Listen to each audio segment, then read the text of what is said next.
Making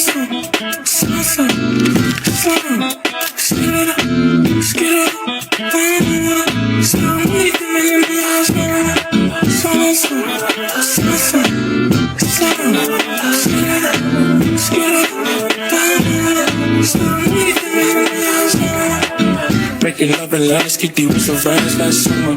Poolside fries, then turn up. I'm with the goons and the girls in the black brown Hummer.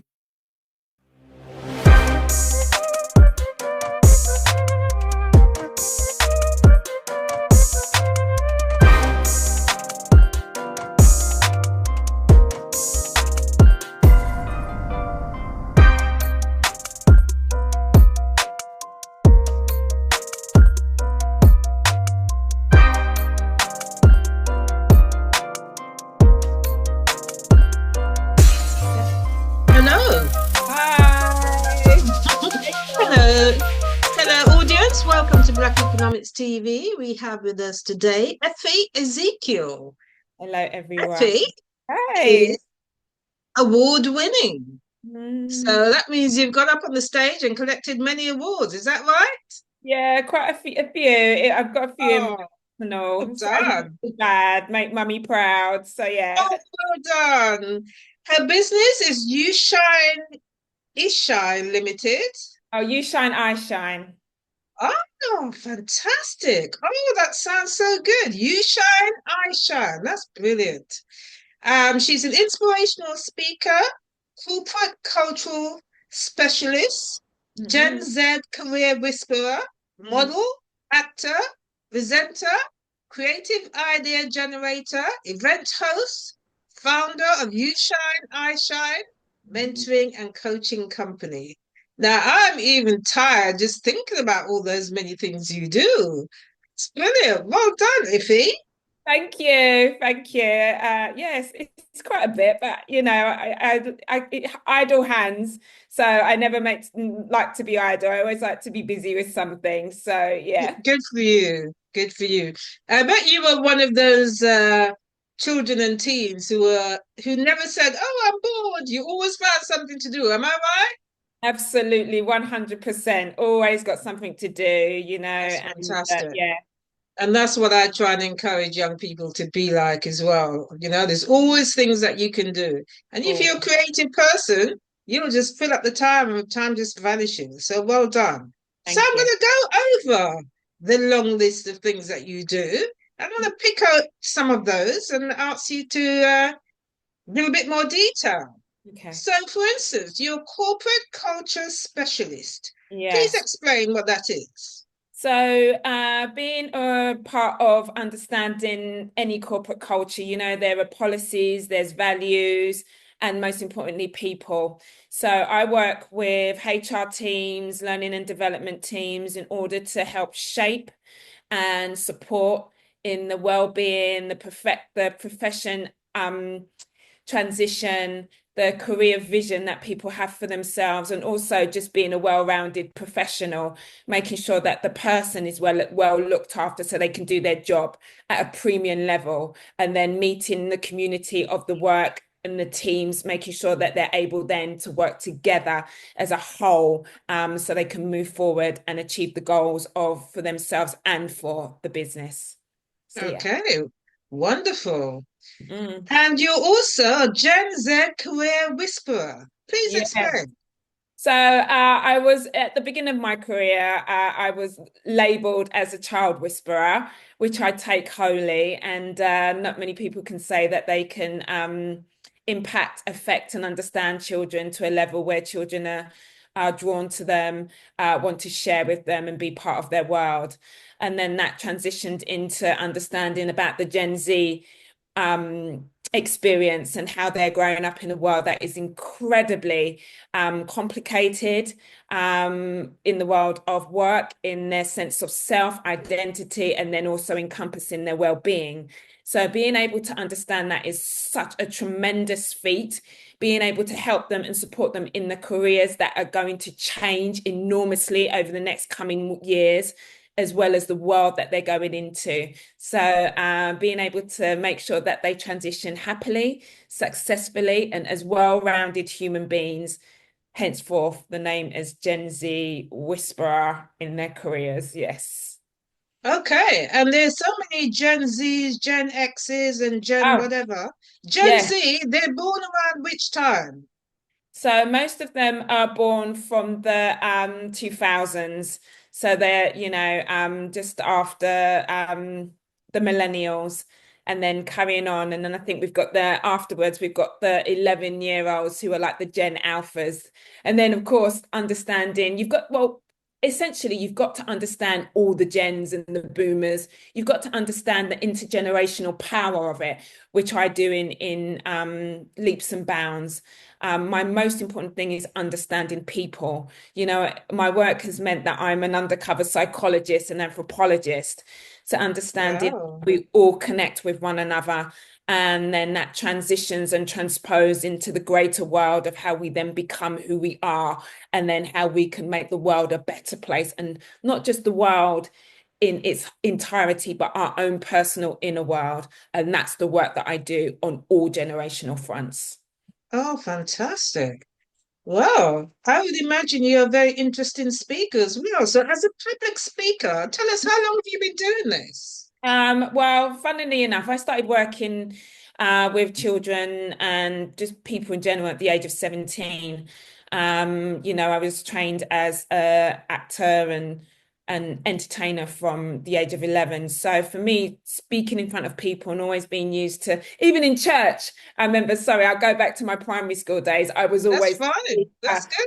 that was me who would speak in church, the curator, the narrator for the nativity. So it was one of my passions and my joys. And even my nan used to say that she'd sit me on my lap, on her lap when I was about 3, and she'd be with all her friends, my aunties and my great aunties, and they'd, speak, and I'd be in part of the conversation, like I knew what they were talking about. So this is from the beginning. So I've been doing it for over 10 years now, from 17 up until, forever. I love talking. I like to make sure that I'm talking sense and connecting with people and making sure that when I talk, it has impact and power. Because what's the use if you're just talking just to hear your own voice? So Yeah. Yeah. Well done. I'd love to have seen you at 3 having a conversation with all the adults. That must have been rather entertaining for everybody. what can I say? From the get-go. So yes. But yeah, I'd like to think that I actually knew that I was putting my pennies worth in at 3. Oh, okay. Now, I really like the name of your business, You Shine, I Shine. I mean, that's just fantastic. That's a genius name, actually. Did you come up with that then? 100%. I always say my mum's a creative genius. And there's no bias there. My mum actually is. And, at the end of the day, she always made sure that we used our imagination, our creativity, to explore the world. And so I was sat there and I wanted to create something that was an example of myself, what I wanted to do in the world and how I wanted people to feel. And essentially I believe in God. So I sat there and I'm like toying with names, and something just said to me, you shine, I shine. And I do believe that was a message. So yeah. Oh, that's brilliant. Oh, well done. I Thank you. mean, it gives a message in itself, and not many business names do that, you know? It's really that you're encouraging people to shine and you're saying, I can help you shine as well. If I shine, I can help make you shine. I think that's brilliant. Thank Must you. be brilliant for SEO. Yeah, I'm trying to make it even more brilliant for SEO. So that's something that we're working on, but it's happening, and there's a lot of great things that are coming our way. And by the time I finish, I will make sure that there will be many people who will shine. Fantastic. So you seem quite creative with the acting, modeling, and as you said, you have been trained for this since you were 11. You're also a script writer, you've done some production, TV work. Well done. When did you get into this realm professionally so that people started paying you for your talents?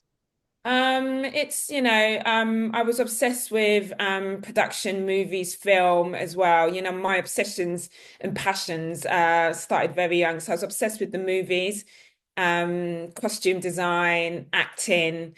So, that's all I'd binge on. And so when I went to university, I knew that is something that I had to study and that I wanted to either be in front of the camera or behind the camera. And then, yeah, I've kind of, I wasn't quite sure which one I was going to do. So I started behind the camera, learning about, editing, music composition, casting. I learned everything and I became essentially an assistant producer at some of, places like MTV and some of the biggest advertising companies. So I did that for a few years before I started my business straight out of university. So Really? yeah, straight out of university. My first job was at MTV. As an intern. So yeah, and then I went on to my next job was at one of the biggest advertising agencies in the world. So, it's luck, it's serendipity, but it's really hard work and showing that, I was invested. People invest in you if you invest in yourself and show how committed you are. So yeah, so that's when I started, when I was Okay. yeah, 2021, yeah. Okay, so give me some examples of some of the works that you've created or helped to create. When I was in advertising, I helped on some of the big commercials. It could be anything from Johnny Walker to uh, Bailey's. So there's a lot of liquor ads that I worked on. Oh, Yeah, myself and my senior producer at the time, we got a lot of the massive ads that, we've worked with some of the biggest directors in the world. Yeah, and I was just learning, soaking it up, working with some of the most powerful producers as well. So for me, it was just a mix of learning like really hard work, like in advertising, in the media, you don't sleep, you're always on call. I did, really? yeah, it's hard I work. wouldn't have thought there'd be any emergencies in advertising. Sorry. I wouldn't have thought there's any emergencies in Oh advertising. Why would you my be on call? There's always emergencies. You're dealing with actors who may lose their passport or forget it when you're dealing with very high intense deadlines where you have to get an ad out on time. It needs to be signed off by 100 people. Oh my Yeah, goodness. it's you've got demands of budgets where you can't go over budget, reconciliations. There's so many branches to this job, and there's times where you're dealing with Los Angeles, and so you're having to stay at work till 3 o'clock in the morning. It's a whole ball game. And also you never just work on one project, you're working on about five. Sometimes I worked on about 10 projects at a time. It's quite Mm. intense. Yeah. So I really learned how to manage my life, which you end up really not having one. So Yeah, I hear you. I hear you. But that skill and experience that you have, are you still using that? 100%. It was one of the toughest jobs I've ever had. But let me tell you, I learned some of the most, they call it soft skills, but they're most important skills that you can ever learn. That's how to deal with people, how to manage your time, how to manage budgets, how to conduct yourself in a way that people want to listen to you because you've got the knowledge, especially as as any age, any black woman of any age, wherever we go into the corporate world, you've already got things stacked against you where some people will not take you seriously, and all the other things that go with being a someone of stature in those environments. So yeah, it formed my identity, formed how I need to move through the world, and formed my business acumen because I worked with, one of the greatest creative directors in history, Sir John Hegarty, who I used to watch how he'd command a room, his creative expression. So I was able to, it was a learning ground. It was a university after university. Okay, I see. So if I said to you, Mm. are you using this to create adverts for businesses now? I mean, I think also even within the Black entrepreneurial community, those kind of skills could actually be really useful for you to create huge adverts to take their businesses off the scale. You know, I dabble as a consultant, but you know, I always say I'm going to place the rest of my days into the places that I really love, and I love all of that. And there will come a time, but at the moment now, it is just making sure people shine. I speak, I do the Okay. consultations. If anyone asks me, yeah, I'd happily support them in delivering great advertising if they wanted it. But yeah, I'm trying to use my time very wisely and my energy as well. So yeah. Okay. Well, If I could I'm going to clone, up, if I up could clone myself, it would be great. If I could have four more Effes, then I'd send Effie number four off to do all of that. within Black economics. We have about 200 businesses or so that we work with. In terms of helping to promote and helping to grow those businesses, and we also put out a lot of content to help people as well, whatever color they are. I mean, our YouTube channel is open to anyone. So whether you're black, white, pink, yellow, you can look and learn. And there are a lot of hints and tips that are given by people who are interviewed. So thanks for Absolutely. what you're sharing today. Thank you. All right. Now, with all the things that you do, Hmm. people might think, oh, how come she has time to do all of this? So tell me about your time management expert skills. I think, you know, everybody has time and it's about it's prioritizing, but also understanding that life is long, but it's also short. So if you really want to be someone in this world and achieve great things, you're gonna have to turn some things off. Sometimes you're going to have to go into hermit mode. It's very lonely, it being an entrepreneur or someone who is building something incredible. Yeah. But you must take that lonely time in order to build something that will last a lifetime or and beyond. So yeah, I just make sure that I use my time wisely, my circle small. I only have people in my circle who support and are in the same mindset as me. And sometimes you won't see me for 2 or 3 weeks because I'm locked in and focused on what I have to do. And then I'll pop out, have a good time, and come back in again. So it really is about making sure that you don't waste your time. Netflix and all of those great things will always be there. And I'm an avid fan of watching TV and enjoying myself. But yeah, there's I have a purpose and a passion, so I must adhere to that. Well, I think you made a really good point there. Sometimes you have to separate out yourself and you have to live in hermit mode. You have to live like a hermit where there's 2 or 3 weeks to get something done, focus, and well done with that. Thank you. Okay.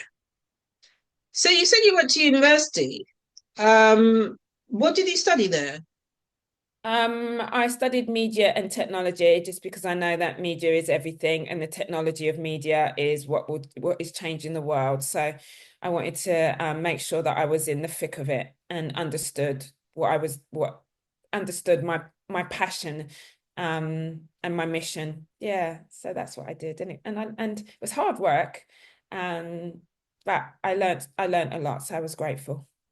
Okay, fantastic. So have others in your family or friendship group been inspired to do what you do or to work with you? I hope so. I think it's yeah, some senses. Everybody's got their own journey, and sometimes people never tell you if you inspire them or not. They'll just look at you and be like, "Oh, that's good." So you know, so never expect anyone to ever tell you. I think most importantly is when you know I work with the you know people and they say, "Thank you. You've made me think about my life differently. Thank you. I've now achieved this." I've got many young people who have now achieved some great things in their lives and update me, maybe to be a That's great brilliant. yeah, social media person. I had one of my young people who was on The Apprentice. I've got Really? yeah, I've got one of my young people who's a great mother. You know, it just really Oh, you know, and you keep in touch with them. Some of them, yes, I do, because of GDPR, I think GDPR, I can't remember what it's called, but yeah, I can't keep Yeah. in touch with all the many, I've reached nearly 1 million people. I've worked for 10 years, Wow. 100% working all over this country, from Essex to Glasgow to Wow. Europe. I've worked all over the country and Europe, working with people of every single background. So I know my work, and I know what I've done in this lifetime, in this short amount of space of time. So that's what gives me heart and makes me sleep well at night. And are you still under 30 then? Who me? I never give my age away. Yes, no, well, yes, I am. But I just think sometimes if you're older, people don't take you seriously. If you're younger, people don't take you seriously. So I always say, put the age in the bin and just do the work. I'm all just about the work. Well, you kind of gave it away earlier on when you said you started at 17 and you've been going for 10 years. So I kind of guessed. Yeah. Well, I think, yeah, I think we're such an this society's full of ageism and all the isms. And I'm just going to show up and do the best that I can. And I'm powerful, and so yeah, that's how. And I say that to especially women. I say, tell them to you, whatever you are, 16 to 60, go in there, be your best and do your best, and don't let them age you in or age you out. Yeah. Yeah. I think your age gives you an advantage anyway. Yeah. Sometimes. And well, it does, because for you to say that you reach 1 million people and you're still not even 30 yet is actually quite astounding. So Mm, just imagine another 5 years, you'll have reached 10 million people or more. So yeah. that's actually brilliant. We'll see. We'll see. Well done. Well done. Keep up the great work. All right. So our next question is going to be around challenges that you may have had in your life. I think Resi- everybody, yeah. Sorry, carry on. Resilience and problem solving. Please provide 2 or 3 examples of rough times you've had in your life and how you overcame them. Um, well, I think everybody has challenges. We all carry trauma. We've all experienced tragedy, maybe grief of a loved one, who's passed, or or various. So we all carry that with us. And I think personally, um, for me, sorry, the hay fever's just got me. Sorry, I do apologize. I That's think okay. I think, you have challenges all the way. I think one of the greatest challenges is, not realizing that when you get into the workplace, you think school's harsh. When you get into the workplace, and this is what I hear above the board, the incredible amount of sexism, racism, misogyny, misogynoir, cutthroat behavior. And you're like, excuse, wow, bullying, microaggressive behavior. It's a whole whirlwind that that most of us aren't prepared for. So I always say to people, when you are going into the world of any business, be prepared, because people will act in ways that you couldn't even imagine. So I think the challenges from there, being able to then use in the work that I do, especially with the, corporate culture, and understanding how that works, and how sometimes people may misbehave and treat each other incredibly badly. Just because of they're a manager or they're a CEO, or power dynamics basically. So yeah, I use that all the time from my own experience to then instill and incorporate the resilience of others. That's good, because you're right. In education, they don't really teach children about what they're going to meet in the workplace. Like the fact that there is going to be bullying, the fact that sometimes you will feel lonely in the workplace and feel like you don't have friends, or you have friends and then someone betrays you, and it's not taught, is it? Mm-mm. So No, it's it's not. good that you're actually incorporating that in your own training. So well done. Yes, In yeah. terms of your experience, have you documented this in a book so that you can teach people while you're sleeping? Yeah, I write books. Yes, I've written two, Oh, good. getting it published, and there's a lot. I've got a long list of things that will all come, that is all coming out in time. It's all a process, and because I'm a perfectionist, well, hands up, I'm a perfectionist. I like things to be done properly, so I'm trying to let that go a little bit. But yeah, I have books coming out, things that will change people's lives, hopefully in a really wonderful, unique way. So yeah, I just need the right publisher. So if there's any publishers out there, yes, I'm like, I'm gunning for it. Yeah, so yeah, it's coming. Okay, so tell me, what's the titles of the books? Who me? Oh, they're secret for now until they come out into Oh, the world. Yeah. So yeah, I like to also remember people. Sometimes you got to keep things quiet until you're ready to release them. Yeah. okay. All right. And what month are they going to come out? Is it going to be this year? Oh, well, if I get a publisher, yeah, absolutely. There'll be a Chris in your Christmas pie, but I think my books will be out because I've got loads in my little noggin as well as in my in my That's storage. good. That's good. Yeah, so there's going to be a lot. So I'm hoping next year. No, I don't hope. Let's say next year, 2026, and then we'll go from there. Will it be an Okay. avalanche of books? Books are everything. Books are everything. Well, absolutely. Well, you can see that I love books. Yes, I love that you love books. Everybody should have storage, their own personal library. Books are forces of not just knowledge but of imagination. So combining that in your life is such a privilege. And I always thank my family, my mum and my uncle, for instilling the joy of words and books in my life. That's good. That's great. Well done. How do you wind down? Do you have any hobbies? I don't wind down. There's no rest. Someone said you need to rest. I'm like, what's rest? I don't know what that is.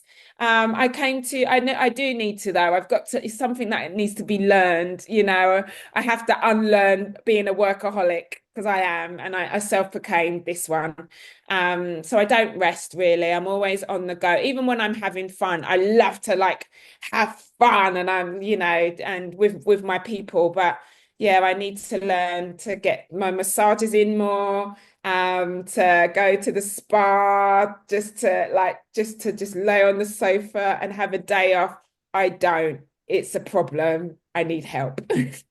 Oh, okay, okay.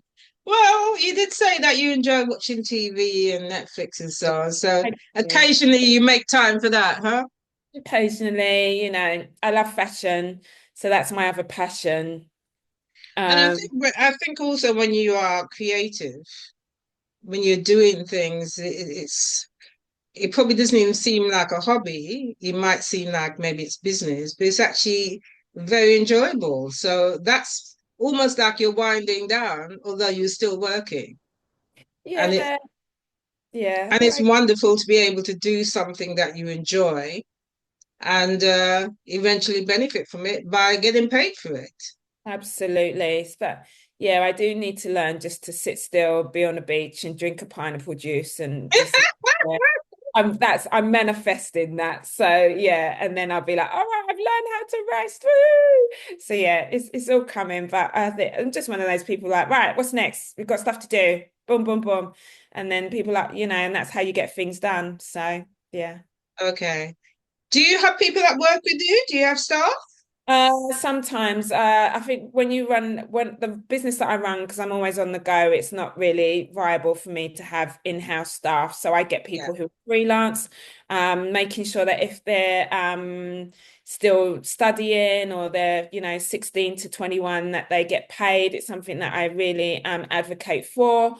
So that's really it's in the law now. Before it wasn't.